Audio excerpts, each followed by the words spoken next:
Why don't we get started? Let's see. Thank you, folks, for joining us this morning. I'm Gary Ferguson with the Downtown Ithaca Alliance, and I'm joined by Jennifer Kushner, who is with senior economic development planner with the City of Ithaca, Department of Planning. And then Scott Rougeau, who's Director of Special Events at the DIA, and Allison Graffin from the Downtown Ithaca Alliance. And our goal is to talk a little bit about the issues that restaurants are dealing with and coping with today, and then to really kind of square in and focus a lot of our attention on looking at some of the street closing ideas that are being talked about and considered. And so we wanted to go into detail on each one of those, but wanted to start with a little introduction, just kind of general overview about sort of where we are with restaurants. So yeah, Allison, thanks. Oh, try it again. I don't think we got it. Here it goes. So just wanted to take a couple minutes sort of as an introduction to kind of walk through some of the sort of thoughts that sort of are behind the particular discussions about street closures, but it's a broader discussion about just restaurants in general, food and beverage. One of the goals that I think we have at the DIA, and I know the city has as well, is to really to provide an opportunity to help every restaurant that's possible. As possible and feasible. So one thing we know is that you know, every restaurant and every food and beverage operator has sort of a different situation. But one thing they all share is that the state of New York has mandated that to reopen, food and beverage operations need to be at 50% capacity. No more than 50% capacity. And when you start spreading out your tables in 6-foot dimensions and trying to keep 6 feet between tables and chairs at different parties, you quickly realize that you're losing a lot of real estate. And obviously when you lose a lot of real estate, you lose a lot of profitability. You lose a lot of revenue. So and I think in an effort to, I mean, every retailers and service businesses all are sort of operating under this 50% capacity rule. But in particular, where it really becomes most evident, I think, is with food and beverage, because those measurements mean something in direct terms, in terms of numbers of seats that you can actually have in your establishment. So one of the thoughts that we all had was, to what extent can we help folks as best we can provide additional seating? And for the most part, that's going to be outdoor seating because we can't expand the capacity inside. We can perhaps expand your capacity outside. So that's the idea here. As we kind of looked around, it was clear that some blocks are more conducive to closings than others, whether they be full closures or partial closures. And some of the considerations people have to, we have to take into consideration when you're thinking about block closings. The capacity for detouring, easy or hard. Traffic volumes. Some roads, some streets, some blocks, I guess carrying too much volume or may be too difficult to deal with from a traffic volume standpoint. Density of businesses. I mean, some blocks, like the block we're going to be, one of the blocks we're talking about at Restaurant Row, has a density of businesses, and that makes a lot more sense than a case where you don't have very many. Obviously, there has to be interest from businesses. The idea of doing this is to help businesses, and if this is not going to help businesses, then it's not worth doing. The city and the mayor in particular have a great deal of interest in this, also as a way to help with pedestrians.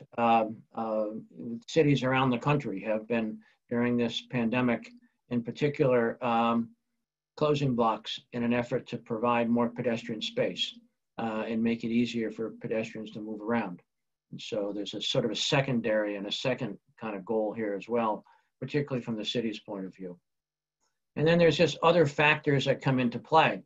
And example of that would be certainly in the Restaurant Row area, the existence of hills surrounding that block add additional challenges. The fact that that's a state-owned road adds additional challenges.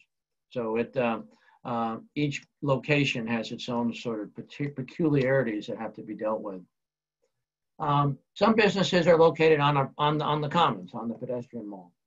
For those businesses, I mean, you have access to a closed street every day. And the pedestrian mall is a closed street. However, during the pandemic, the city has removed the tables and chairs and is continuing to do that. But in discussions with them, they've come up with, I think, a very novel idea of being able to bring those tables and chairs back for particular businesses, so long as a couple things can happen. One is those businesses really have to be able to clean and sanitize the tables as you would any other. One of the reasons why those tables and chairs aren't out there is because the city wasn't in a position to be able to do that on its own. And then secondly, those tables would have to be available to the public as well, while they'd be in front of your location, and you would be most likely using them most of the time. There would be occasions where other people would have opportunity to sit, and other people would be happy have opportunity to use them. So those are sort of the conditions that sort of were put on for using tables and chairs on the commons that aren't already where they would be public city-owned tables and chairs. Obviously, any of the food and beverage operators on the commons can do outdoor dining in the normal sense that it's traditionally done as well, but where you have your own proprietary tables and chairs and space. But if you wanted to do this kind of additional idea, that can be done on the commons. Now, for businesses that are not on on the pedestrian mall or not on one of these blocks that perhaps can be closed, it then comes down to the question of, so what else can you do? Some businesses have additional private property they can work with. And we now run into 2 or 3 of those situations where there's additional places where they might be able to add additional volume. And again, we're happy to kind of work with them, advise them, and consult with them, and help them with their landlord to make sure that that can happen. Some operators might be near additional public space that might be able to be tapped, whether you have larger sidewalks, whether you have a park across the street, whether you have, I mean, there are some potential opportunities that can be tapped into, again, depending on what your location is. There are certain situations, and we've run into a couple of these, where food and beverage operators would like to add additional outdoor seating, and adjacent to them, they might have a vacant storefront, or they might have a storefront that is not being used by an active retailer. And they might be able to get permission from the landlord and from the abutter to put tables out there. So there's I think each business, has a potential opportunity to look to see what their expansion capabilities are. And I think what we're pledging at both the city and the DIA is to try to help people through that process as best we possibly can, recognizing that there may be a few places where the options are very limited, and there may not be a whole lot we can do. I can think of 1 or 2 places where the sidewalks are really narrow, and there's not much. There aren't really many good options. But for the most part, I think as we've sort of looked and thought about this, there really are some. Most businesses do have some good opportunities, and so I think part of the message today is, if you haven't done so already, reach out to us, reach out to the city. It would be really talking to Jennifer, talking to myself or Scott, and we can try to help you through this process. Where the people on this call are people who know how to do this and have worked in trying to figure it out. So that the other thing I could sort of add is that we do have a curbside program already in place. There are, I believe, 6 spaces in downtown. They are near Press Bay Alley. They are near DeWitt Mall, and they are at sort of at the entrances to the Commons. So there would be one on Aurora Street, one on Seneca Street, one on Cuda Street, and there obviously is some space on Green Street as well. But they are available for customer drop off and pickup. And the city has made it so that those spaces don't cost, and they are free for customers to stop at. And they can either quickly run in, or you can run out to them with food, and that seems to be working. I think the one thing we do ask is, if customers are likely to stay more than a couple minutes, that they use a garage instead of those spaces, because that way other people can, you're not tying up the spaces so other people don't get to use them. But that's sort of a quick overview of sort of the where we are with thinking about restaurants. What we wanted to do now is turn our attention to the question of some street closures, and look at the 2 that are under consideration now. And yeah, thank you. And why don't we start with North Aurora Street, Restaurant Row, and kind of go from there. And we do have sort of we do have this sort of short sheet that describes some of the issues and questions, and we'll kind of walk through that. And I think at this point I would ask Jennifer and Scott and Allison, to weigh in as you see questions, to help amplify some of this. We talked a little bit about why the closures. The only thing to probably add on that would be, I haven't spent already, is that this whole idea of adding additional space for pedestrians to social distance. It's one of the reasons why cities like New York and Buffalo and Syracuse have been adopting these ideas. And I know our mayor is interested in trying to do that to the extent possible as well. So that is one of the reasons why I think there's been a lot of interest from his office in thinking about that. In the case of 100 North Aurora Street, that block, the idea is that it would be closed on a temporary basis, 24/7. Now, what that means is barricades would go up and they would stay in place until such time as the pilot or the program was over. The idea would be that this would be in place. I think the thought was that while you are at 50% capacity, I mean, that's when you need the help. When you can return to 100% capacity, it's a different story.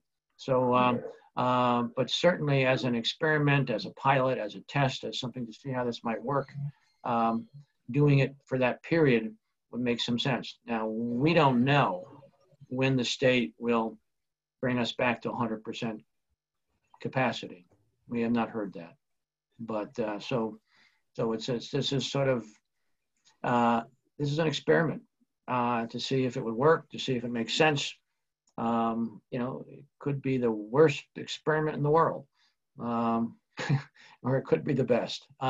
So I think there's an effort here to kind of give that a try and see. Well, but we don't know the end date, other than it's going to match up with when the state kind of brings everybody back to 100% capacity.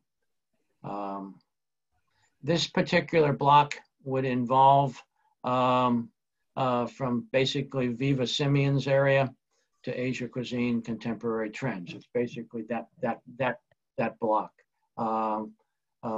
It works from a pedestrian from a vehicular flow standpoint, because traffic can be relatively easily detoured right around up. Traffic coming down Aurora Street Hill can just be jogged on to Seneca Street.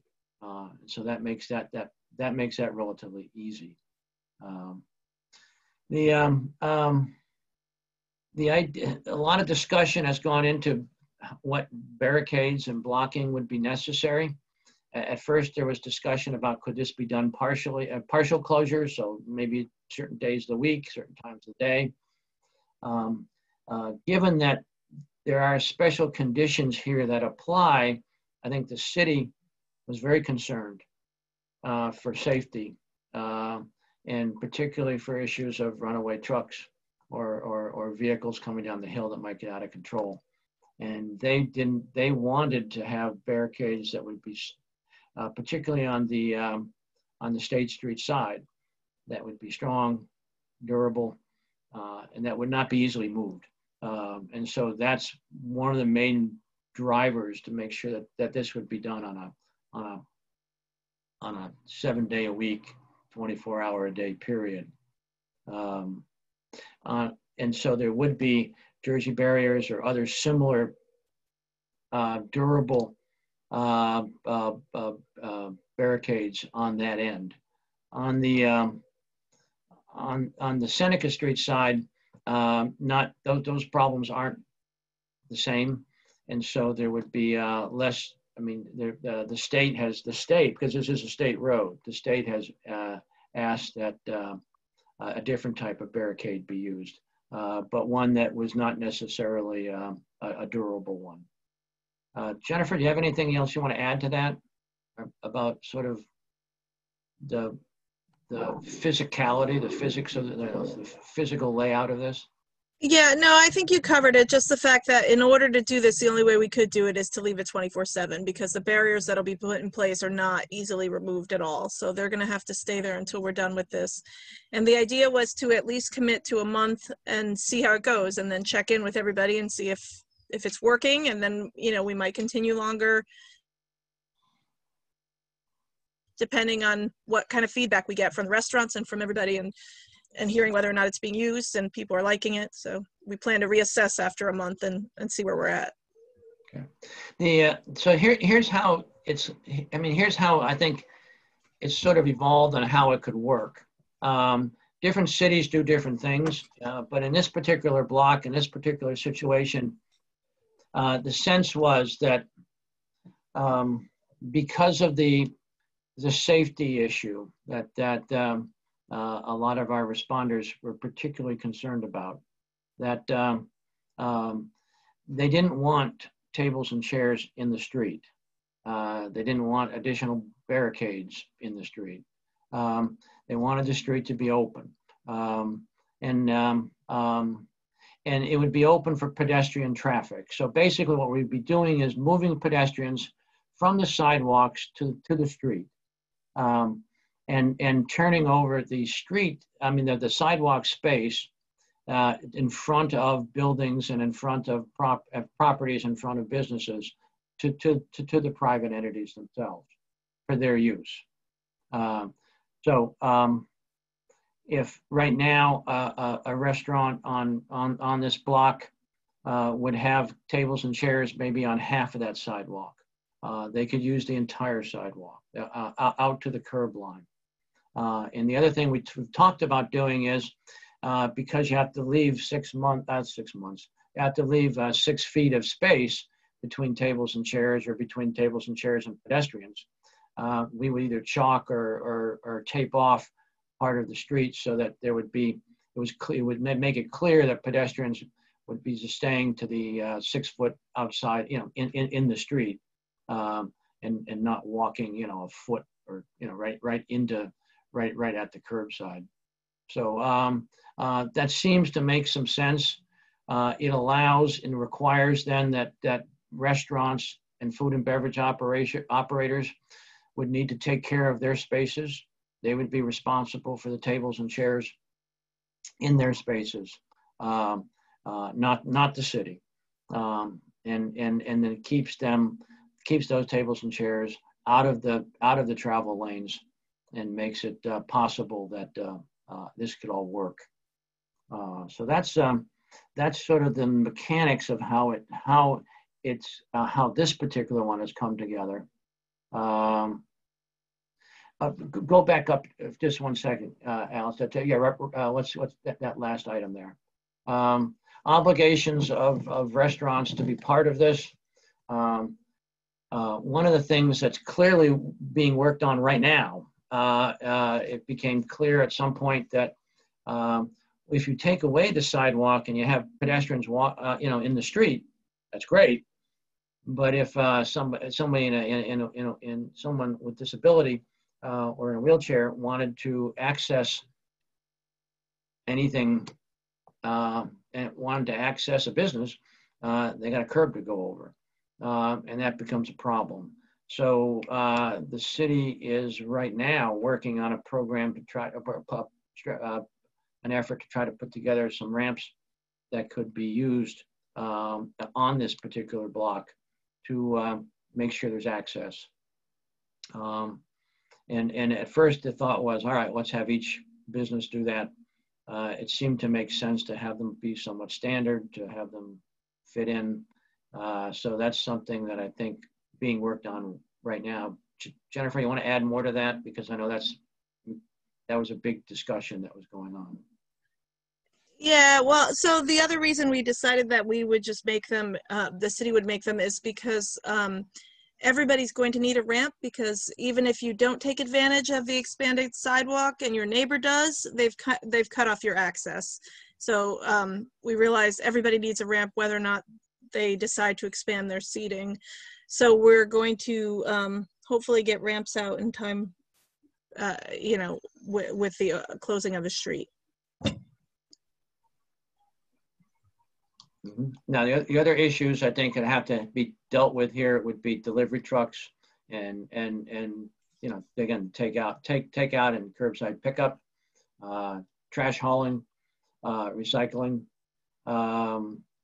Again, I think the plan that's been put in place created places for that to happen at the edges at the ends of the blocks. Is that right, Jennifer? You might want to get me comment a little bit on that too, because that's Yeah. These are key operational questions we got to make sure that get. Yeah, so we're not expecting vehicles to be going into the block, so we're going to need everything to move to either the Seneca side or the East State Street side of the block. So any deliveries or pickup or anything will have to go onto either end of the block. And that includes trash removal and things like that will all happen on Seneca Street. So it's going to require people to be smart, and what we don't want to do is you do what you normally do. You put your trash out when you normally do, and it will come the next morning or soon there. What we don't want people to do is put trash out 3 days in advance. It's going to make for a very ugly scene. But whatever you previously done is just be a different place where you do it. The good news is that block is relatively small and short. So the opportunity, it's not that difficult to be able to make these things happen. Obviously, if you have rear access, you continue to use the rear access like you would at any time. Some people don't. But that's one thing that we're hoping all of you to communicate with all of your deliveries or with tenants to let them know that needs to happen. Allison, go ahead and scroll down to the next one. Next set. So, impact on alcohol sales. One of the toughest things that had to be considered here was that, as you probably you all know, the State Liquor Authority, the SLA,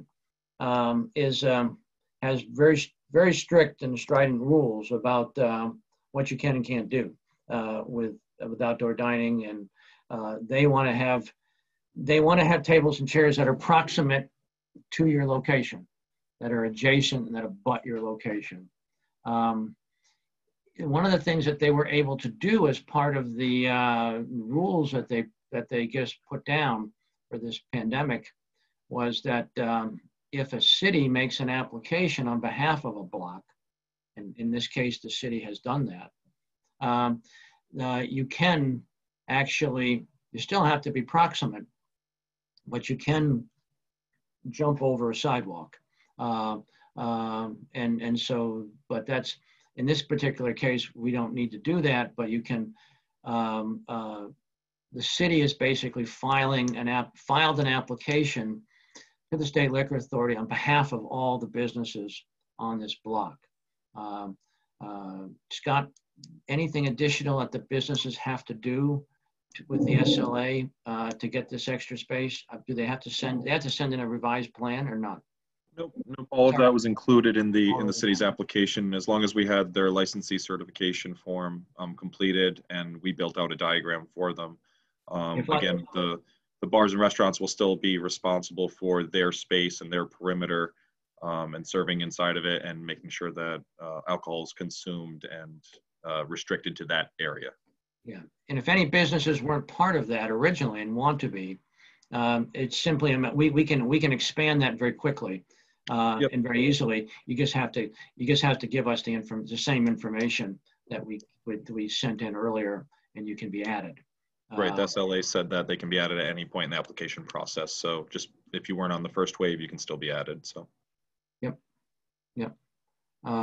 We talked about trash and delivery, takeout and pickup, and that's going to be done on the ends.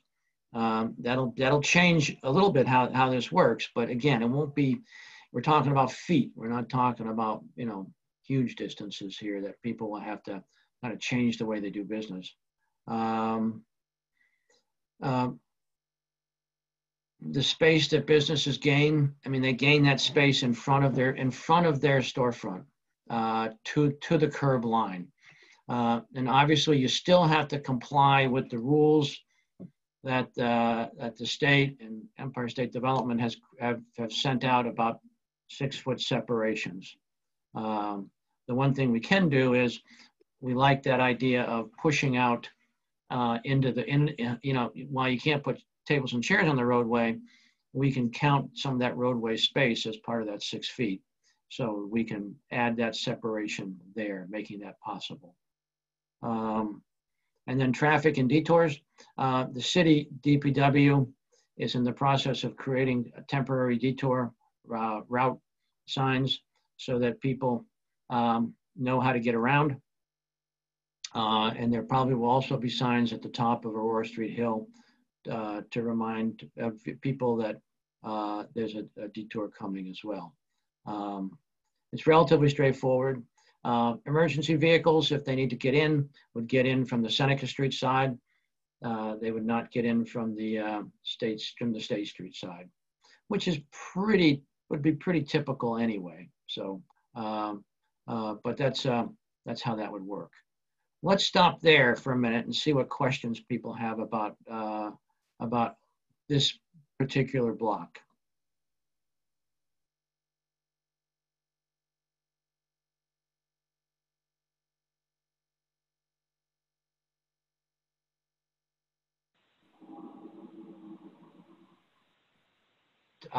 Tomas, I see your hand up,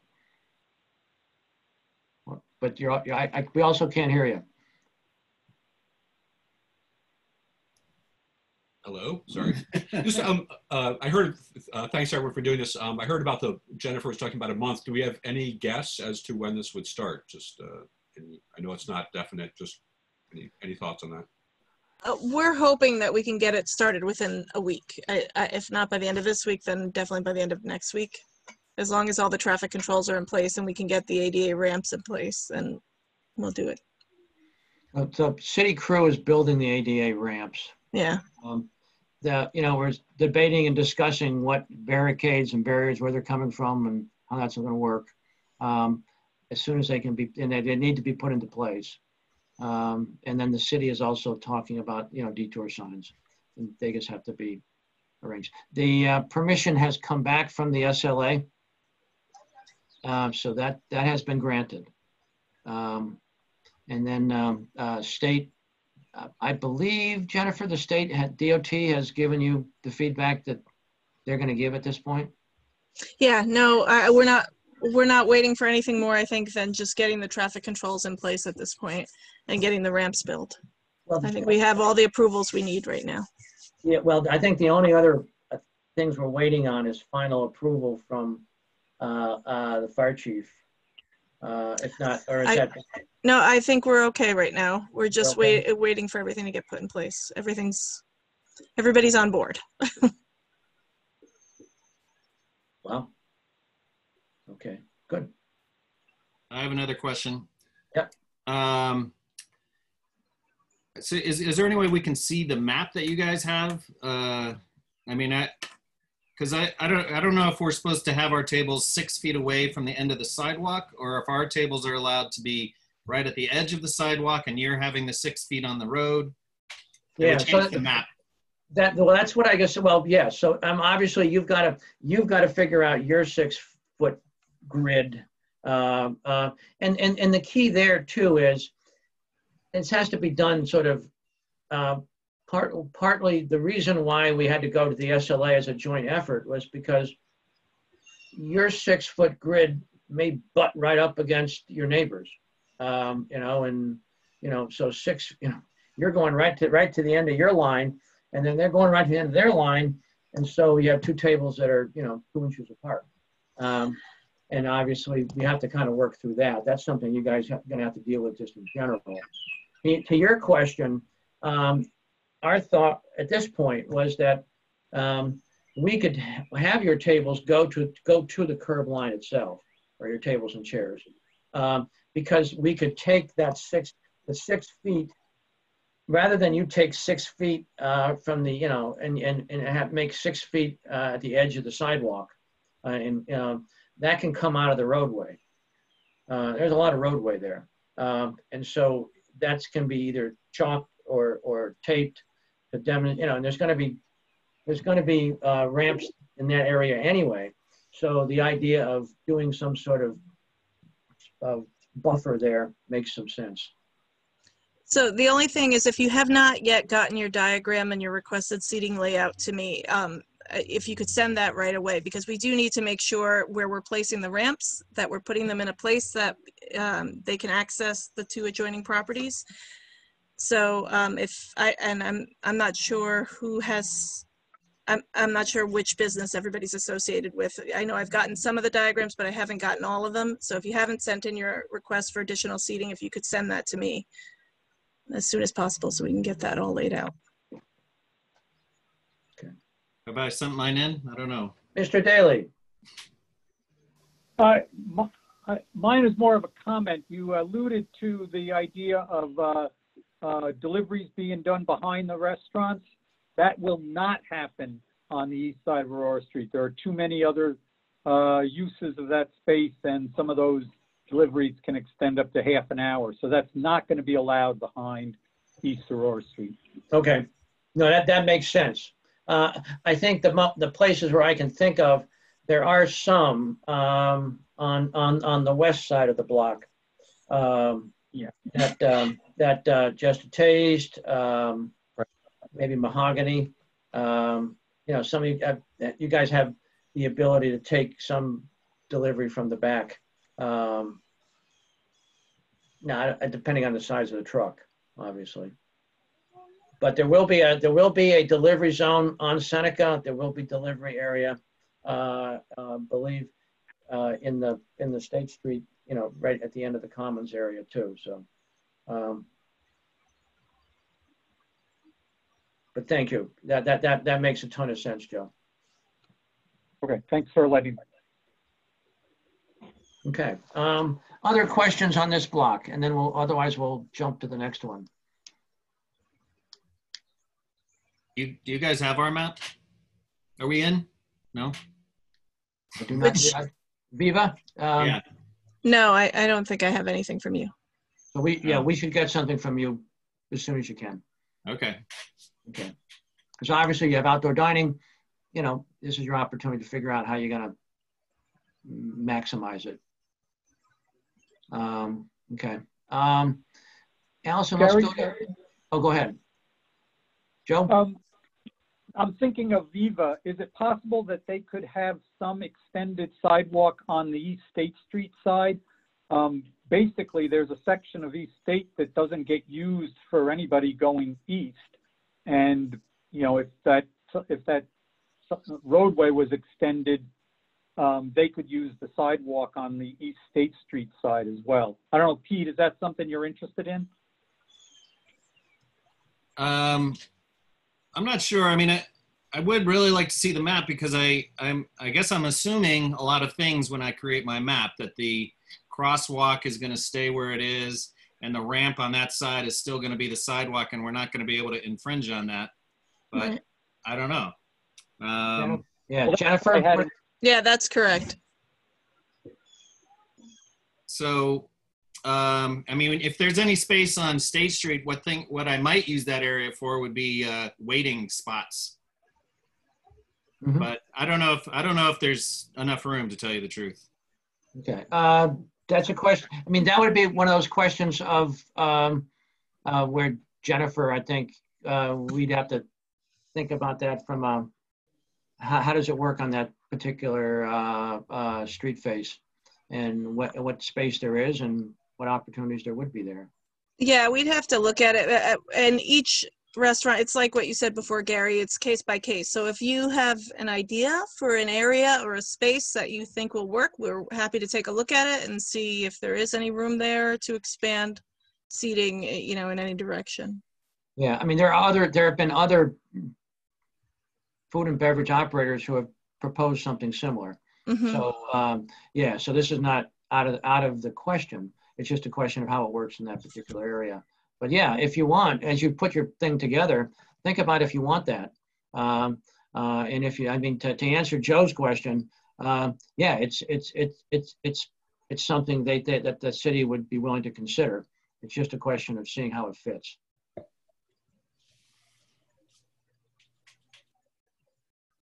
I have a question. Can people hear me? This is Lindsay from the Watershed. Okay. You guys can hear me? Okay. Yep. I heard you guys, you mentioned some of the properties may be trying to create their maps right next to each other. And I was curious, if businesses create dividers, does that still qualify? If they can create a wall between their properties, can they have them back to back without that 6 feet space? Yeah, my reading of the Yes. guidelines are that that's possible. Mm-hmm. That you're supposed to maintain 6 feet between tables and chairs of parties, unless you use a divider that's 5 feet tall. A physical divider.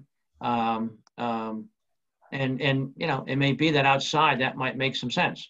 Yeah. Definitely worth considering. Scott, do you have any sense that, am I right on that? Yep. A 5-foot barrier would allow them to be essentially back to back.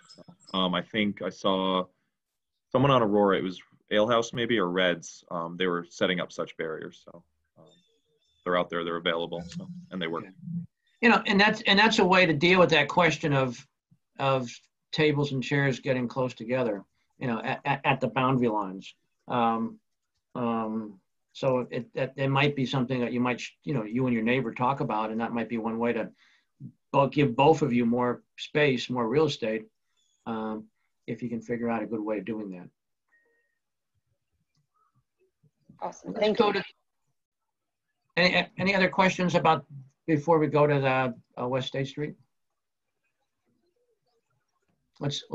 Allison, let's put up West State Street and take a look at that for a minute. The other place that we're looking at doing this is at the moment is West State Street. Although I think there's a sense that this would go slower than the one on Aurora Street is pretty much ready to go. The West State Street one has some additional challenges. In many respects, it's easier. There are no hills. Safety concerns are far, far different. But there are additional problems there that we need to deal with. The particulars on this proposed closure, we have heard loud and clear from some of the non-food and beverage operators on the street that they prefer the street not being closed during sort of normal business hours. And I think based on that, we've been thinking at this point about a partial closing here, where it would be Thursday, Friday, Saturday, Sunday evenings, 5 to 10 p.m. Now that has its own challenges. That means those barricades have to come out and go back in every day. It also means that there are issues of there still could be vehicles parked that don't necessarily get moved. So there are some particular, as Scott knows, dealing with street closures for festivals and events. That's always an interesting issue. The area that would be involved on West State Street is a partial block. I know one issue that we have faced on that block before, and it's come up again in this discussion, is there is a parking lot about halfway, a little bit more than halfway down that block, owned by the landlord who owns state-of-the-art gallery, Medusa Tattoo, that building, and the building next to it. They want to maintain access to that block, to that parking, so that they're running a business where they're charging people for using parking on that block. So the thought would be that the closure on this block would be like a half block. It would go from the Chanticleer, from Cuba Street, basically down to the Medusa Tattoo area. And then the rest of the block, there would be a sign at the at Geneva Street saying, you know, road closed, local traffic only. And then there would be the barricades would be halfway down the block. It's something that we've done for events and activities in prior times, so it's not out of the question. But it would be a different approach than what has been considered for the 100 Aurora Street block. One of the questions here is, do businesses want to come out and take advantage of this? Initially, there was discussion that there would be a number of businesses who would. Now we're hearing that that may not be the case. I mean, as I said at the outset, a lot of the determination on whether we do this depends on if there's enough interest from businesses in that area to do this. The same idea would apply, that the pedestrians would be in the street and the businesses get to take over the sidewalk area. Could be a little more flexibility here because, again, the safety issues, the hill issues just go away. There are no such things here. You still need to maintain emergency vehicle access. So that's going to be a given.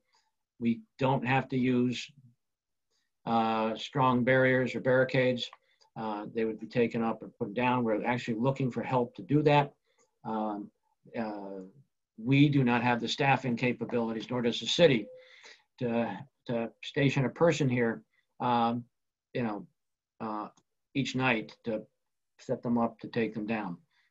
So that's something that's going to have to be worked through if we want to do this one. Let's see. Obligations of the businesses are pretty much the same. The same issues here would apply somewhere else as would apply on the other block. Trash and recycling. Again, there would be within that block. You might have to. Some of the entities might have to bring their trash and recycling to the corner or to the end of the barricades. Being at a half block, it's not going to be very long distance either way. Detours and traffic flow on this block are relatively easy. So it's not going to be we don't even think there's going to be a need for significant detour signs. But we need to understand better if this is a block that wants to do this and if there's enough interest in able to move forward. Jen, you want to add anything before we have questions? No, I think you covered it. I think it's just, we're not sure whether or not to move forward with West State Street, and that's what we're looking for feedback on. Okay. Questions about this?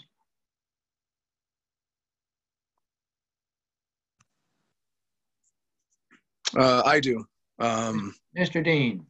So James Dean with Nowhere Special.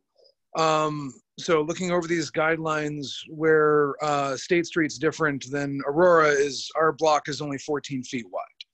So where Aurora can have, a few more tables out there, my footprint is 14 by 14, where safely I might be able to fit 6 people into it. So it's for me talking with, like Bart over at Gorgers. I haven't really had a chance to talk to Ty Basil, but I've seen them want to put some tables out front. And I think with the watershed, to a certain extent, for us to make it viable, we would have to go into the street to have some seating. So that would be my number one concern, because to invest in tables and chairs and all the stuff we need, I need at least 4 tables or so just to make it viable. And then, like for most of us, from our anything's better than nothing. So like the half block closure, we would be more than grateful for. And for like the scheduling, I would like to, if we're able to do this, I don't want to step on anyone else's feet, but the idea of having outdoor seating, we could expand. I could expand my hours, which means like if we could shut down the block from like, this would also help with the just having people do it back and forth. If we could shut down Thursday through Sunday, That way, just have that entire block. I could do lunch, and we could, potentially change our hours to better suit what is available. Because I don't think nightlife is really going to come back to much anything past 10. So for us to sustain, hopefully move a little bit more towards the afternoon. Jennifer, thoughts, feedback? My thought would be in this block, the capability of going into the street, I think, is there, but I'd want to defer to my friends at the city. Yeah, I think we have to take a look at it. We have talked about it before, and it doesn't have the same problems that it has on Aurora Street, the same safety issues, so it might be possible. So, and you're thinking, you said 6 feet out into we want to make sure that we're maintaining clear separation between where the walkway would be for people, but you're thinking like 6 feet, you're saying? Basically, whatever the parking space that the cars are occupying now, we want to make sure that I want to follow by guidelines that we can, but I just want to maximize as much space as I can. Okay, we can certainly take a look and see if that works. Because I know, again, currently if we're only stuck to the sidewalk, I know I have a decent amount of space, but Gorgers, because of the planters and the trees, they might be able to fit half. Okay. Yeah, and I think that's true. Oh, we're at Watershed as well. You guys have, Lindsay, you have the same problem over there. Yeah, we've got that planter box right in front. I did want to touch on what James said, though, and ask, you mentioned that the SLA was allowing consumption past those usual designated spaces. Would bars or restaurants like James and Bart, would they be able to cross the street and have spacing over in front of the state if the state allowed it? Since they're not open for the season anyway, is that something that would be in the rules? But Scott, maybe you can answer that one. It has to remain contiguous, so there can't be a gap in service and then have it start over somewhere else. But you guys might be able to expand downward. Right, as long as we're on that same side of the street. And that would be contiguous to you. But didn't you say that the sidewalk, that would be able to deliver over a sidewalk? That would break the continuous. But a sidewalk is one thing. A 60-foot roadway is another one. Or another storefront. They don't want people skipping multiple storefronts and then having additional serving space, down the block. A sidewalk, they said, was fine, but those are the rules that we've got back from them as of today. So. Gotcha. So yeah, that idea could work, but only for James would have to be on his side of the street, I think, and James and Gorgers, we've got to be on their side of the street, and you guys would be on the other side of the street. But you could, I think the idea of taking space from the street, you got a big street there. Beautiful street. Yeah, and you don't have the it's not traffic and safety are not the key issues here. And certainly when you see them being used, there's been precedent set many times of that block being used for festivals and events where people set up in the street. So, and the likelihood, just having seating outside makes people notice that block that much more. It's a shady little block, but once people see people seating, it's just growing momentum. Yeah, definitely. Other feedback and questions about this particular block. I did get a question from Patty Porter from State of the Art. She was having trouble logging in, but she was just inquiring about the gallery potentially expanding onto the sidewalk. I know we've mostly talked about, food and service industry, but she was asking about the gallery itself, just to try and save foot traffic too if the sidewalks become for pedestrians and all of their stuff is displayed on their windows. They're concerned about losing eyes on that. So Jennifer, I don't see any. Yeah, I think that's an option we can look into. I don't see any reason why we wouldn't let them do that. Yeah, especially if they're not serving anything. Yep. Mm-hmm. Yeah. And now it's the question about if you're not serving alcohol like Gorgers, your rules are going to be a little bit different as well. So that's a case where if you want to sort of, you can take and move your, I mean, yeah, you have a lot more flexibility in what you can do there. Yeah, the contiguous seating and space is an SLA rule, and it really just pertains to the alcohol, not food or anything else. So. I know that Zach has something to add here. Zach from Bloomwell. Ah, okay. Yeah, hi there, Zach here. Just a quick question. I'm not sure if it was touched. Did you guys clarify the intersection of South Cayuga and West State Street? What's happening there as far as, is that intersection closing to allow pedestrian traffic off of the Commons to walk onto West State Street? Or is that going to remain active with southbound traffic going down Cayuga Street? And essentially you're going to have a divider between the Commons and the blocked off section of West State Street. Yeah, that would remain open. So yes, there would be a divide between the Commons and West State Street. Traffic would still continue southbound. Oh yeah. Cayuga Street would not be. Yeah. Closed. Yeah. Now, one of the things that could happen, for example, well, if you chose to, again, the idea would be to do this in the 5 to 10 hours. But say you wanted to stay open and to avail yourself of what might be an interesting scene here. It's possible that there could be a drop-off pickup spot at that near those near those mid-block barricades to make it easier for people. For example, if we know that Gorgeous does drop off, and I mean they do delivery or they do takeout. And we know that Thai Basil does takeout, so there might be opportunities for that sort of thing to be put into place, and it could work for your customers as well. So you could actually maybe even get somebody pretty close. Are you saying at the end of the street, like having a pickup spot? I was saying almost mid-block, where the barricades go up.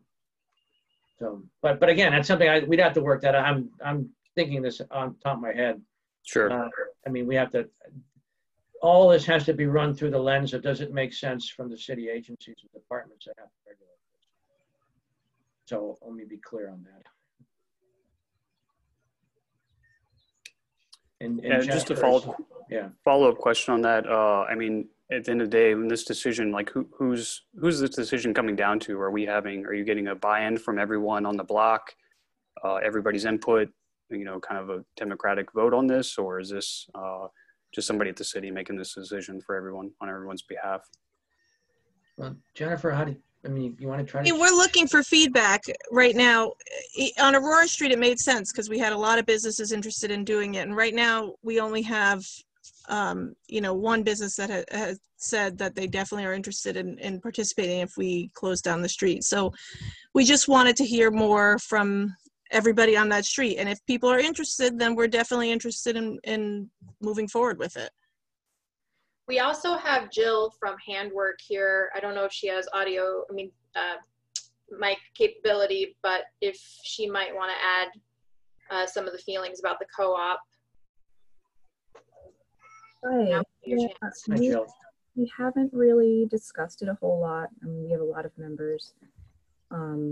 But my general feeling is that it's not really going to affect our curbside pickup because of that Cayuga Street side. We're probably just going to direct our customers to briefly park in that loading zone. So it doesn't really affect us too much. We would be happy to help promote this, to our followers and online to encourage people to come to these restaurants if it does follow through. But other than that, it doesn't really affect us. Okay. Well, good. That's good to hear. Thank you. So yeah, I think at this point that there's the process for determining whether a block goes or doesn't go is, there's no, it doesn't have to be, like 12 to 0, or it doesn't have to be, 11 to 1. Or I think there's a sense of how the city wants to be sure that this makes sense, and that it will benefit enough people to justify going through the work that it's going to take to do this. So I think those are the questions that that people are looking at. You know, even on Aurora Street, you know, not everybody had the same, you know, I mean, there are lots of different ideas of how that could happen and should happen, and some people liked it and some people didn't. But I think there's been a sort of a growing sense of, okay, this is how it could be done. And I think the idea was for people who were concerned about it, you know, are there ways to deal with their particular issues and concerns in a way that made some sense? And I think that would be the approach you would take here as well, I would think.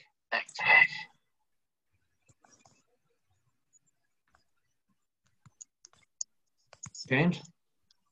Oh, sorry. I was sorry. Okay. Sorry, say that one more time. Go ahead. Oh, I was. I know. I haven't had. I know Bart's not on this call, but he and I basically have shared the same kind of opinions of that. Unfortunately, he has his lunch rush right now. Sure. Good. But good. Can you reiterate the question one more time? No, I just wanted to hear. I thought you wanted to make some comment. Oh no, I was just typing. Sorry, I'm on my phone for the video. No problem. Okay. All right. Other questions or other thoughts? We spent most of our time talking about these two closures. I just want to remind you others and make sure that other restaurant colleagues know that, you know, if you're not on one of these blocks, there's still opportunities for you too. It's just a question of figuring out what those are. You know, we've been talking to places like Bickering Twins. We've been, you know, there's other places we can work with and try to figure out how to deal with their particular issues if folks are interested. So I would urge everybody to again weigh in and let us know how, if there are things where we might be able to be of some assistance and helping. And the goal here is we know that there's going to be a period of time when being a food and beverage operator during this transition is going to be tough. And to the extent that the community can help, I think that's the idea that being involved here. So. Any other thoughts, comments, questions?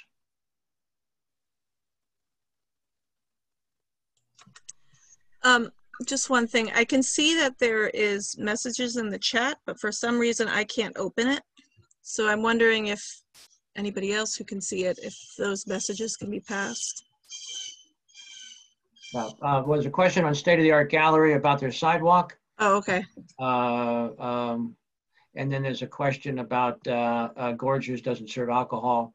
You know, what are their, yeah, and we talked about, you know, their options are a little bit different than people who do serve alcohol. Okay. Well, actually, I do have a question. So if I was to get approval from, like my neighbor, the Ithaca, well, I'm forgetting right now, would I be able to use their sidewalk space as well? Yeah. We could take a look at, if you have approval from your neighbor and they're willing to let you expand into their area, that would be contiguous. We could draw the lines around there. Okay, awesome. Yeah, that has been done. Definitely worth looking at. So, so we need to. So certainly, as it relates to the State Street block, we need to work with folks there more. So, if this is something that people want to do, we're going to need to get the same sort of process going where we have to get information from you so that they can be a Scott, we didn't do a submission to the SLA for, did we? Yes, did. we did. Yep, we did Yep. for Nowhere Special and for the Watershed. I think those were the only two on that block. So others that serve, so for example, if Thai Basil wanted to be added to that, we'd have to get some information from them. Again, it's pretty quick and pretty simple to do. That's the good news. Gorgers wouldn't need to go to the SLA because they don't serve alcohol. Mm-hmm. But others, you know, if others involved there, and obviously retailers wouldn't need to go to the SLA either. That can be worked. A plan can be put together just with the city. And in the case of the 100 Aurora Street block, it really is a case of trying to get to the finish line on this, getting everything done, you know, and understanding that we can do it and do it, you know, and what we can't do is we can't incur tons of cost on this. And so, I mean, the one caveat on both of these would be, there's a presumption that this can be done cheaply. And if that is not the case, then it would be a whole different discussion. So I mean, right now we are now in the process on Aurora Street of trying to determine what those numbers are and if that's going to be possible to be done, you know, without a great deal of expense. I don't think it would take a ton of expense on Aurora on West State Street, but again, that's a caveat in everything that we do here. So I guess that does bring one question. So because this is, you know, in response to what's going on right now, and it being a test situation, if this does seem, at least for State Street, to be able to work out where it works out, would this be something that potentially we could talk about on a yearly, you know, like during the spring and summer months, potentially being able to, because I know State Street was being talked about being closed down before and repaved, and, you know, again, it does need to be repaved because it's beautiful, but yeah, I would definitely be interested in the conversation of extending this, you know, each summer as possible. I mean, that's a question. I mean, this is designed as an experiment. Yeah, I think the city will want to see how it goes with our trial period, and then they'll want to hear back from all the businesses, and then, you know, we'll consider how it worked out and whether or not to try it again. Okay. We have closed State Street on multiple occasions for different festivals and events. Aurora Street, I can count on one finger the number of times it's been closed, certainly in my tenure here. And it's because of the concerns about safety.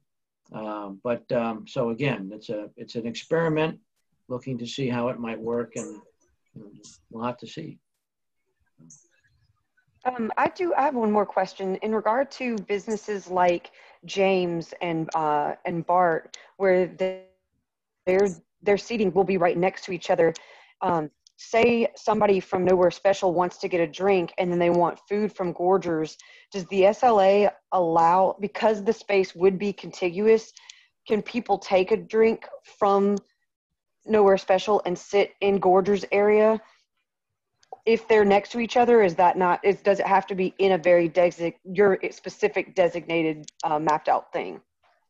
As far as, Yeah. it would have to be I would have to have my space cordoned off, and only I could serve alcohol in my space. I could have people bring sandwiches into my space. Right. But, yeah, Okay, that's exactly gotcha. what I was saying. So, you know, even if it was all Nowhere Special space, but you opened it up for people with Gorger subs to come out and eat, if it's your footprint, alcohol can be served in. oh, so if I got his permission, I could just have his space as mine? It would be Nowhere Special space, not Gorgers. Yep, but Okay. then you could serve with. Yeah, that would be the way around that, James. Okay. Okay, awesome. Yeah. Okay. Well, thank you, folks. We will continue to keep you informed. We need your feedback. Particularly, we hope that, you know, anybody up on the Aurora Street block who hasn't weighed in yet on this. For example, we do know that Viva was going to do a late opening relative to everybody else, and so that's why they haven't put their footprint in. But it's, you know, it makes time. It's time to do that and get that in. If anybody else is in that boat, same thing. And then the same thing on West State Street. Let's, you know, again, let us know, put some ideas together and get them to us so we can, so the city can react to it. Because as of now, this thing is waiting to see if there's going to be enough solid interest to move forward. So that may require some of you to go out and do some talking. Okay. But you know, I mean, the bottom line is there's interest there in trying to help if the need is there. Okay. Barry, I have one other thing. You might want to remind everybody that they should sign up for the New York State, the phase thing that they're agreeing to it, just to cover their butt. Yeah, thank you very much. Everybody's required to have a business safety plan for reopening. The county gets a report on the numbers and the names and the numbers of businesses that have done that. Those numbers are pretty small, and many restaurants and bars have not done that yet, particularly for businesses like food and beverage operations.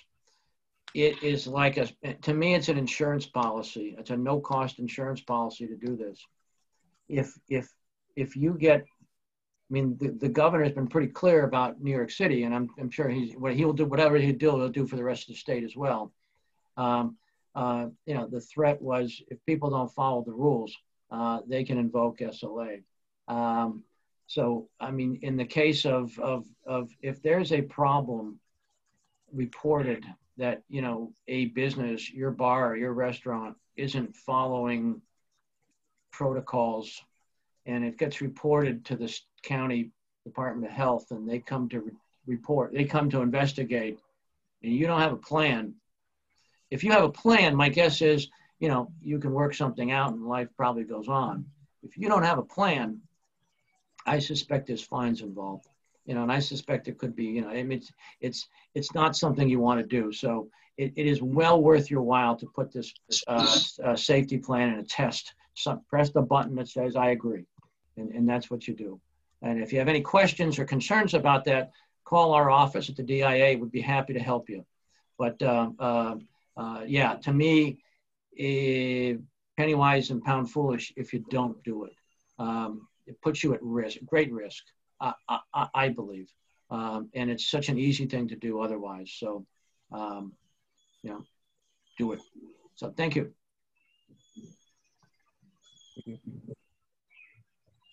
All right. Thanks for joining us today. And again, this is designed to start this discussion. We need feedback from everybody. There's a question from Zach about, how's this going to get planned?